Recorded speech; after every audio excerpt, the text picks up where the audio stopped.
Hello everyone, Bella Malloy here, host of Seek Travel Ride, and welcome to another midweek mini episode where I aim to fuel your stoke and fire and wanderlust for bike travel. This week I've actually got a couple of stories to share with you from listeners of the show.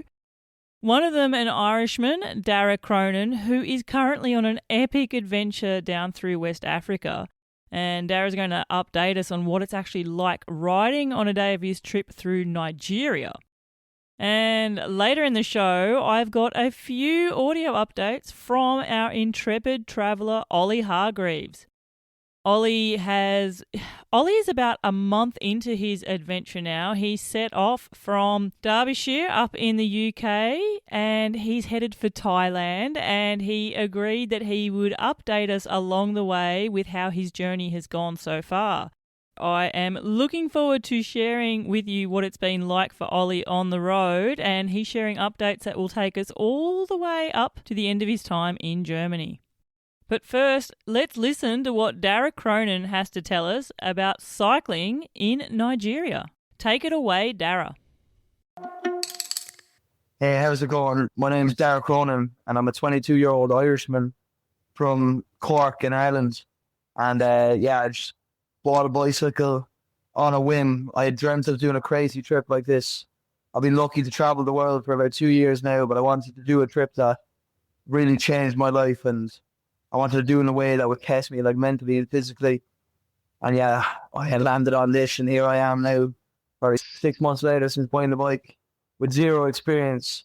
Here I am now in Nigeria, over halfway into my journey down the length of Africa. Yeah, a typical day in my life. Most days are pretty crazy, but I'm currently in Nigeria trying to cycle all the way to South Africa. Nigeria is a country that I contemplated flying over, but mentally, I just couldn't do that to myself. I wouldn't be able to sleep for the next 40 years if I took the easy option and flew out. So after a lot of thinking, I decided to keep going and cycle into Nigeria, and I've had no regrets so far. But Nigeria has definitely been an extremely tough country mentally and physically. Yeah, with Nigeria, it just brings a whole different level of challenges. One of which is we can't wild camp, which is what I've been doing since I started my trip. So that was a big change, but a typical day in the life would start about 6 a.m. Yeah, I'd get a really good feed into me, really good breakfast. Once breakfast is done, I'm taking the Macaron as well to hopefully prevent malaria, as that's the last thing I want to catch. So I get a good breakfast into me, do my malaria medication, and pack up my gear. There's no packing up of the tent while I'm in Nigeria because, it's just not safe to wild camp. So pack up the gear and check out of the hotel. Like every morning, load up the bike, pack up my whole life onto the thing, and get tires to tarmac just after the sunrise, just to try and maximize the amount of daylight we have, because we don't want to be cycling late into the evening or anything. So we're on the road for sunrise. I'm currently cycling in a group to Nigeria as there's safety in numbers, and just more people. It helps with safety and everything, and just makes life a lot easier in Nigeria. So I'm cycling in a group. So we usually get on the road just after sunrise and get tires to tarmac. We usually try to put up about 20 to 30 kilometers and then take a break and try to repeat that throughout the day. But a typical day in the life, tires to tarmac after sunrise, smash out about 30 kilometers of cycling, and then find a somewhat quiet spot for lunch, which is easier said than done in Nigeria, as every single person that sees us is interested in what we're doing, and Nigerian people, they're extremely outgoing. So every single time we stop for a break, usually we're mentally drained, and the last thing we want to do is have these typical conversations that we have with most locals, just explaining what we're doing and stuff. So try to find a quiet place for lunch and just get a bite to eat. And we do that every 30 kilometers or so, depending on how we're feeling and depending on how the terrain is. But so 30 kilometers in, take a break, get a little bit of food into us, and then continue that throughout the day. It's crazy in Nigeria. We're passing through these crazy landscapes, and we're following the motorway, taking the southern route closest to the coast that you can take. It's meant to be the most dangerous route of the trip, or in most dangerous route in Nigeria, except for there's definitely safer routes you can be doing than the one we're doing. But for my whole time in Nigeria, we've had zero issues. There's a massive police and military presence where we are. So we're cruising through these huge amounts of checkpoints daily with these big guys with even bigger guns, which is crazy to see. Like. But yeah, typical day. It's the same every day in Early. We just cruise 30 kilometers, take a break, 30 kilometers, break. And then, yeah, I'm trying to do about 120 kilometers, between 100 and 120 kilometers a day, depending on how we're feeling and like what the weather's saying. Because coming into rainy season now, that has changed our daily life a huge amount, because trying to avoid the rain and stuff is proving to be a big challenge. And yeah, rain just changes everything. And rain in Africa especially is like rain nowhere else in the world. When it rains here, it rains real heavy, which is not fun cycling and definitely not safe. So yeah, we tip away all day, do about 120 kilometers. It's been a lot easier to cycling in those years than I expected, but mentally it's very draining. It's tough on the mind, this country, but it's beautiful all the same. Like, it's a beautiful, beautiful place to cycle through. But yeah, once a day cycling is done, we usually go from big city to big city and avoid camping in like a rural area just for added safety. Arrive into our city then that following evening, and yeah, find ourselves a cheap hotel and settle in for the evening. Make a plan for what's coming the following day, set out our route and how we're going to go about the day, and yeah, just get well fed, showered, and take it easy. It's a nice change of scenery. Having to stay in the hotels after months of wild camping means we got power, electricity, and showers, which is just a game changer. But yeah, take it easy for the day then, and yeah, settle in. It's beautiful. Thank you so much, Daragh, and wow, what an epic adventure you are actually on. I know that the word epic can be overused, but I think in your case, it's definitely well deserved. And I'm excited for what's coming up for you as you continue to make your way down the African continent. You also mentioned there, Daragh, how you were teaming up with some other bike travellers for this section of your journey as well. And I hope, as has happened with many of my other guests, that means that you've also made some fast friendships on the road, people to share experiences with and swap memories with in the years to come when you reflect back on the adventure that you're taking right now. Lastly, the other thing that I especially liked was just the mindset that you are all taking on the road of just breaking the day down into sections. Just do a few kilometres here, have a break, have some food, get on the bike, do a few more kilometres, break again, have some more food, repeat until you eventually set up camp or find your accommodation for the night as well. Breaking days down into those little doable segments mentally just takes a bit of a burden off your shoulders on the monumental journey that you are travelling on and the distances that you will be covering as you continue heading down through Africa. Now, listeners, keep your eyes peeled in the future for a full-length future episode to come with Daragh. I absolutely cannot wait to share his full adventure with you. And Daragh, I can't wait to ask you questions and hear some amazing and incredible stories, which I'm no doubt you will be sharing with us as well. Listeners, I have provided a link to Daragh's Instagram account in the podcast description. So if you head into your podcast player app, click on the episode description page and you'll be able to find Daragh there on the socials and follow his journey along as well. Daragh, I wish you a safe onward journey as you continue on through Africa. Now, listeners, it's time to reconnect with intrepid adventurer Olly Hargreaves. I've had the absolute pleasure of featuring Olly's dad, Phil, and younger brother, Jamie, on the podcast before, and Olly has just started his own amazing and incredible bike journey, and we are tracking his adventure from the UK to Thailand. These are the first audio updates that Olly has provided for us since he set off from the UK. So let's listen to what he's been up to and what life on the road has been like. Take it away, Olly. Hey Bella, it's Olly. It's exactly 1 week since I set off, well, to the day at least. Just got into France, so the trip has properly begun, I think, you might say. I'm currently shacked up in my tent just west of Dunkirk. I realised I probably should have got the ferry actually to Dunkirk instead of Dover to Calais, because my route down has taken me all the way back up to Dunkirk anyway. So we live and learn. But yeah, it's been a good week of riding. Had a rest day and sorted some bits out in Brighton. Seen a lot of friends down through the UK, which has been really nice to catch up with a lot of people. Feeling good about the trip. Hey Bella, just wanted to send over a few more updates. Coming down through the UK was really, really nice. It didn't really feel like the trip had started, to be perfectly honest, seeing as I was stopping with all my friends on the way. You know, it was really nice to catch up a lot of people that I'd not seen in quite a long time, which was nice. It wasn't just, my usual friends that I hang out with. It's people that were kind of located all over the UK that I'd seen. So I only actually camped 2 nights, and one of them I actually sheltered in the same spot that my brother did, in a bird box just kind of west of Dover, and then managed to get the ferry across to when I last sent you the message. The first week of Europe was really nice. It was really, really sunny and, caught the sun quite a lot, to be fair. I tried to kind of hide in the shade a little bit, but I did end up getting a little bit burnt.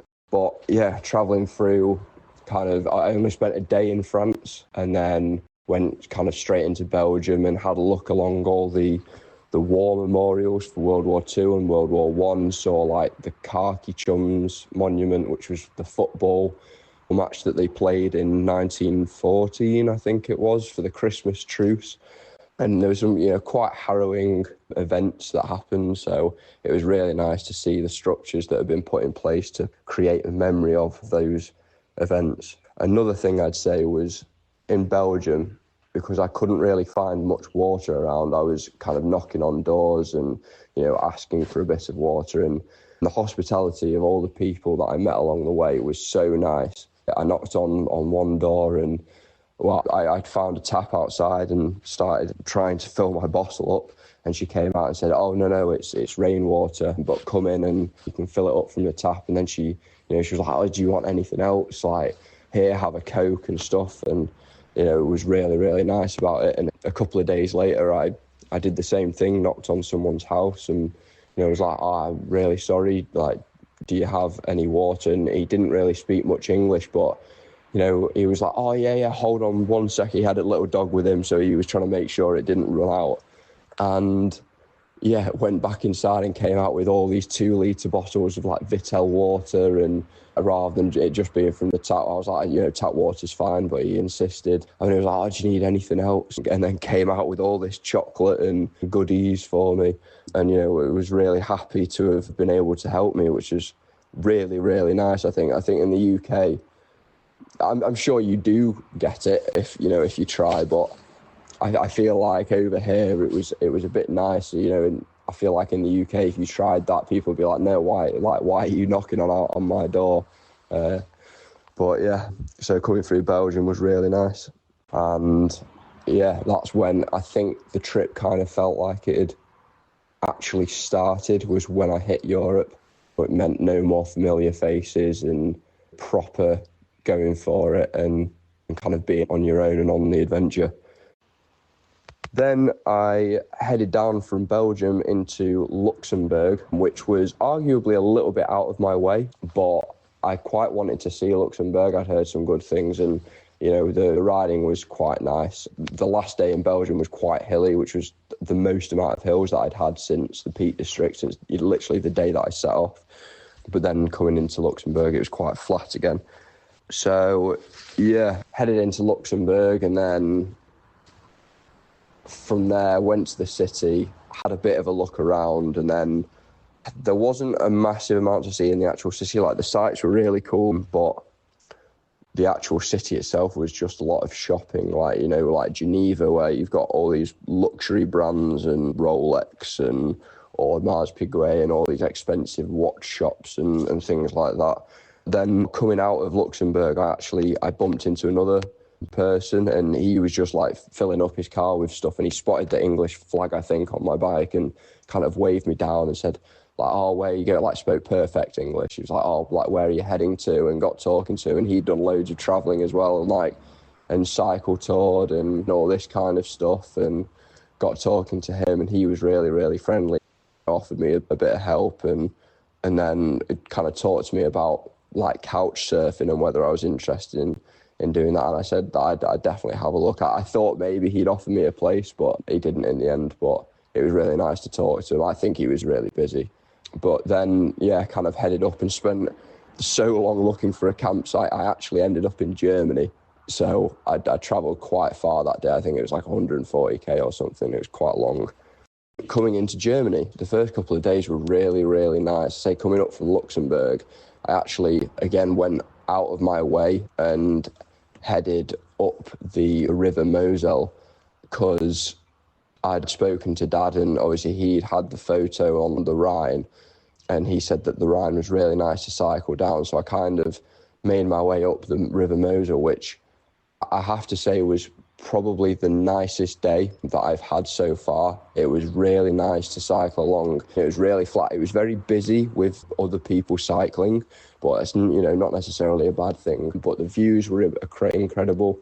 It was really pretty, and there was loads and loads of history because it was the old Roman Weinstrasse, the wine tour, where they used to make all the wine in the Roman times.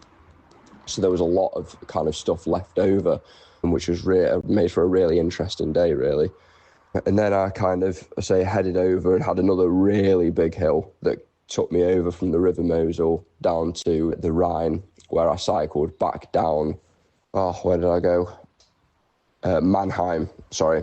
I cycled all the way down the Rhine to Mannheim. Along the way, got this photo where Dad had got his photo in 1984, and then headed down and again had like a really long day, and it turned out it was a German national holiday, like a bank holiday on the Thursday, which really took me off guard because I was like, it's a Thursday, there's not going to be any issues with me going to the shops and stuff. So I'd actually ran out of food, and this kind of led into a bit of a butterfly effect of, because I couldn't get any food for dinner, I had to look for somewhere to eat. And because it was a national bank holiday, these German guys who had been off for the day, had been off hiking and stuff and gone out for a meal later, and it just happened that we ended up at the same restaurant, and I sat next to them, and they kind of, they saw my bike and overheard me talking to the waiter, and we kind of got talking, and they'd done like a bit of bike packing as well. And anyway, like, we kind of said our goodbyes, and about 5 minutes later, they popped back in and said, we'd love to offer you a place to stay if you need it. To which I was obviously like, absolutely, because I think I'd only got to the restaurant at 7 o'clock at night. So it had been quite a long day, and I didn't really fancy going too much further anyway. So that was in Heidelberg, and it's one of the most beautiful cities in Germany, apparently. And to be fair, it really was. But yeah, so it's just another kind of example of just really kind human beings along the way, really. It was really nice. I kind of spent a bit of a chill time in the morning at theirs before setting off, and then went up to the castle and headed up back over to making my way over to Munich. And then the rain hit literally the day after I'd left, and every single day has been soaking. The first day was all right because it kind of rained till about 2 o'clock, and then sunshine came out and everything dried off, and it was great. The day after, it kind of rained, and then it kind of stopped about 4 o'clock. But, it was still quite cold, and then it kind of started raining as I pitched up again. And because of the rain and it not being very pleasant, there wasn't really much to see, because, if you start looking up, you're starting water in your eyes and you can't really see much. So I didn't really see too much on those days. Like, the views were still incredible when I was going through, because I was just cycling through, obviously, Bavaria, really pretty, like, countryside and stuff. But yeah, made my way over to Munich, and the morning of Munich was really, really quite bad, because it was like blanket rain, really fine rain that just got everything soaked, and it was like 0 degrees. So it was the first time on the trip that I've been like, this is actually horrible. But then I decided that I was going to stay in a hostel anyway in Munich. So I'd only had like 35k from where I camped into Munich. So it wasn't too bad of a day. Got to Munich, kind of got to the hostel and sorted stuff out. And then faffed about getting errands and doing some shops, getting some gas, because I'd run out the night before. and then met some fellow travellers and kind of shared a beer with them. And then from there, yesterday, I cycled over towards Salzburg in Austria, to which I'm about 50 kilometres from now. And because the tent was still soaked, I was so adamant on trying to find a bivvy spot. And fortunately, I managed to come across a barn and I had absolutely no problems. And it's been a really nice night. Hung up the tent to dry. So I'm actually about to set off now. Yeah, I will be in Austria tomorrow. Or, well, today actually, later on. There we go, listeners, some updates from Olly, and it sounds like he's having himself quite a time and that the adventure is really starting to unfold for him. As he says, since he started in Europe, it has felt a bit more foreign. It's not quite the UK, and there's lots of new things for him to take in and see. Olly, it also sounds like you've already had some awesome encounters and received some beautiful hospitality from the kindness of strangers already. And listeners, even though bike travel takes you to some amazing places to see some huge vistas, stunning landscapes and cityscapes as well, it's these beautiful encounters with the strangers on the road that I think really enrich the bike travel experience so much. And Olly, it sounds like this has been very much the case for you so far. I'm so sorry about the grim wet weather. In fact, if my mind serves me correctly, I feel like Jamie had some pretty miserable stormy wet weather travelling through similar areas there as well. So I guess, I don't know, is it the Hargreaves family curse? Or you just levelling up on the adventure yourself there as well. I'm glad that you have found yourself some shelter in that barn to dry out the tent. And I cannot wait for your next updates to hear how this adventure is continuing to unfold for you. Now, listeners, you can follow Olly along, obviously, with these periodic updates that I'll be providing for you. And I have also provided links in the episode description to Olly's social media accounts as well, so that you can have a look at some of the videos and pictures behind this journey too. I'm sure that you will join me as I wish Olly all the best as he continues to pedal his way to Thailand.